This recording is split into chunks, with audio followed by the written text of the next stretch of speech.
Assalamualaikum warahmatullahi wabarakatuh. Apabila kita nak bincang topik berkaitan dengan hari kiamat, ada beberapa soalan yang ditanyakan oleh komen dekat YouTube, even dekat Instagram pun ada yang bertanya berkaitan dengan hari kiamat. Tapi kebanyakan dalam kalangan mereka minta untuk kita bercerita berkaitan dengan satu hari sebelum kiamat. Apakah yang berlaku kepada bumi? Apakah yang berlaku kepada manusia ketika itu? Sehari sebelum kiamat. Sebab itulah kata Nabi SAW dalam satu hadis, sebelum berlakunya kiamat akan berlaku dahulu kesemuanya tanda-tanda kecil kiamat.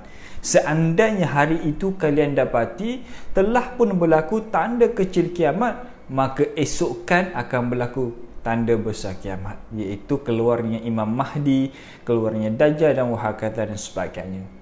Yang penting kena berlaku dahulu tanda kecil kiamat, and then after this baru akan keluar tanda besar kiamat pada hari esokan. Dalam satu hadis Nabi SAW, hadis yang diriwayatkan oleh Ummu Salamah, kata Nabi SAW, apabila aku sudah pun meninggal, maka kalian akan dapati ada 3 gempa bumi yang akan berlaku dekat bumi menjelang hari kiamat, yang mana gempa bumi itu akan menggegarkan bumi dan akan menakut-nakutkan manusia ketika itu juga.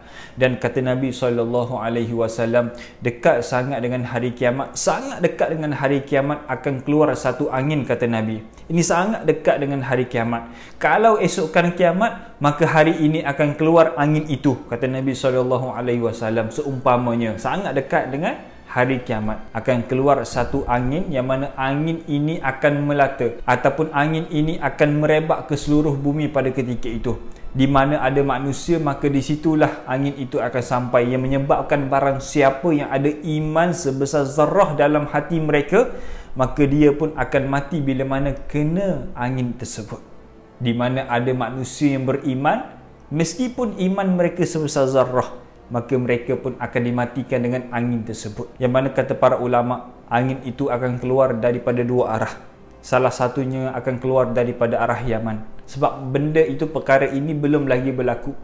Cuma ulama bagi hujah, ulama bagi pendapat salah satu angin itu akan keluar daripada arah Yaman. Bila mana kita tengok angin itu akan mematikan orang yang, manusia yang ada sebesar zarrah iman dia, akan mematikan mereka, kata Nabi SAW, hadis yang diriwayatkan oleh Sayyidina Huzaifatul Yamani. Satu hari ketika mana Sayyidina Huzaifatul Yamani menerangkan kepada para tabi'in berkaitan dengan kalimah la ilaha illallah. Dalam keadaan itu, bila mana sampai satu hadis Nabi, Sayyidina Huzaifah menerangkan, sampai satu masa, sampai satu zaman, manusia sudah pun tidak mengenali, manusia sudah pun tidak mengetahui apakah makna kalimah la ilaha illallah. Sampai satu tahap manusia dah tak tahu apakah makna kalimah la ilaha illallah. Hanya mereka pandai menyebut. Bila mana ditanyakan kepada mereka macam mana pandai menyebut, jawapan mereka adalah dikarenakan mereka ingat apa yang dipesan oleh nenek moyang mereka. Sebab itulah bila mana zaman itu mereka mengajarkan kepada anak mereka kalimah la ilaha illallah. Anak mereka tanya kepada mereka, wahai ayah, daripada manakah kamu dapat kalimah la ilaha illallah? Wahai ayah, apakah makna kalimah la ilaha illallah? Jawapan ayah mereka, tak tahu. Aku hanya tahu menyebut kerana ini pesanan daripada nenek moyang kita. Zaman itu akan berlaku. Zaman itu akan berlaku. Sekarang kita boleh tengok dah berapa ramai orang yang tak pandai menyebut kalimah la ilaha illallah. Bila mana orang Islam, tapi bila mana kita minta mereka untuk mengucap 2 kalimah syahadah, mereka tak pandai. Yang kedua, bila mana ada yang pandai menyebut tapi tak pandai nak faham apakah maksud kalimah la ilaha illallah. Ini sungguh menyedihkan. Sebab itulah tanda besar kiamat itu berlaku sikit demi sikit. Dia tak akan berlaku serentak. Seperti mana dalam satu hadis Nabi SAW, seandainya hari ini akan keluarnya Dajjal, maka hari ini jugalah kalian akan dapati tidak akan ada setitis air dan tidak ada sedikit makanan pun di zaman Dajjal. Adakah Dajjal keluar automatik tidak ada makanan? Tidak. Benda itu akan berkurang sikit demi sikit. Air akan berkurang demi sikit, makanan akan berkurang sikit demi sikit. Menjelang hari Dajjal keluar, sudah tidak ada sedikit makanan dan setitis minuman pun. Sama juga dengan kalimah la ilaha illallah. Zaman itu orang dah tak tahu, dah tak faham apakah maksud. Dan ketika itu jugalah bila mana para tabi'in dengar hadis daripada Sayyidina Huzaifatul Yamani, para tabi'in tanya kepada Sayyidina Huzaifah, wahai Sayyidina Huzaifatul Yamani, apakah makna kalimah la ilaha illallah? Apakah pentingnya kalimah la ilaha illallah pada ketika itu? 3 kali ditanyakan kepada Sayyidina Huzaifah. Kali pertama tidak dijawab. Dalam kitab mengatakan seolah-olah Sayyidina Huzaifah memalingkan pandangan. Kali kedua pun tidak dijawab. Dan kali ketiga kata Sayyidina Huzaifah, sesungguhnya kalimah itu akan menyelamatkan mereka daripada api neraka buat selama-lamanya. Maksud dia apa? Orang yang ada iman sebesar zarrah, orang yang pandai mengucapkan kalimah syahadah, ada iman sebesar zarrah, mereka tidak akan berada dalam api neraka untuk selama-lamanya. Dan orang ini jugalah bila mana datang satu angin, mereka pun akan mati disebabkan angin itu. Kita boleh tengok betapa mulianya manusia bila mana mereka ada syahadah dalam hati mereka. Mulianya manusia, Allah memuliakan manusia yang mana ada iman walaupun sebesar zarrah, dengan Allah tak bagi manusia yang ada iman sebesar zarrah untuk melihat bagaimana dahsyatnya hari kiamat. Sungguh dahsyat hari kiamat.